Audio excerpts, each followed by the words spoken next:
గమ్మతుంది కదా దోస్తులు. నాకైతే ఈ పాట రోజు ఒకసారి చూస్తానా ఏడ్తానా, ఎందుకు ఏడుతున్నానో నాకే అర్థమైతలేదు.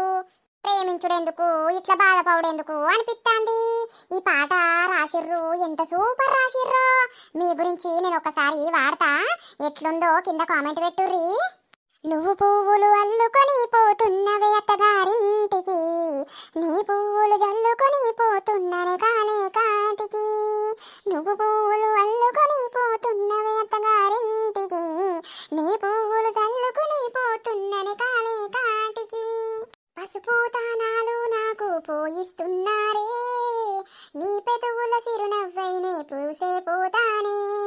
జిల్లెడు చెట్టుతో పెళ్లి చేసేస్తున్నారే, నీ తనుపై తలవాలు నే పూసే పోతానే.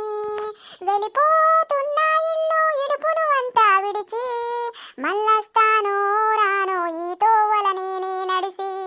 బదురంగుండే నువ్వు మళ్ళస్తానో రానో, నువ్వు నన్ను చూసి ఒకసారి. నువ్వు పువ్వులు అల్లుకొని పోతున్నవే అత్తగారింటికి, నీ పువ్వులు జల్లుకొని పోతున్ననే కానే కాటికి. పిడికిళ్ళతో మన్నే నాపై పోస్తూ ఉన్నారే, తలువాలు ముడి బియ్యంను పోసుకోవే. ఈ మన్ను పరుపుల నేనే పడుకుంటున్నానే, ఆ పువ్వుల పరుపుల నువ్వు హాయిగా నిదరోయే. పైసా పైసా అన్నడు గదనే నిన్ను గన నానా, ఆఖరికి కురిసేది ఆటన చిక్కల నానా.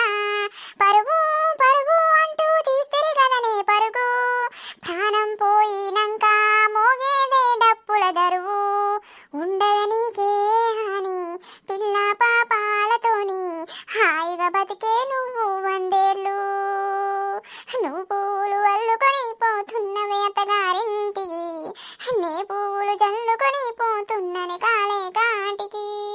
దోస్తులు, ఈ పాటింటే నాకెందుకో మస్తు దుఃఖం వస్తుంది. అబ్బా ఏం పాట రాసిర్రో గాని సూపర్ రాసిర్రు. ఇవన్నీ లవ్ ఫెయిల్యూర్స్ కి మంచిగా సెట్ అవుతాయి. కానీ దోస్తులు, ఎప్పుడైనా జీవితాన్ని ఆగం చేసుకోకుర్రి. ఓ పిల్ల గురించో పిల్లగాని గురించో మీరు సత్తే మిమ్మల్ని కన్నా అయ్యా అవ్వ బాధపడతారు. సచ్చేకాడికి ఓకుర్రి. ఆగో నర్సవ్వ, ఏమైందే? ఏం కాలేదు మల్లక్క, ఏమైంది మొకే అత్తలేవు. ఆగో జున్ను ఎప్పుడు వచ్చినావురా?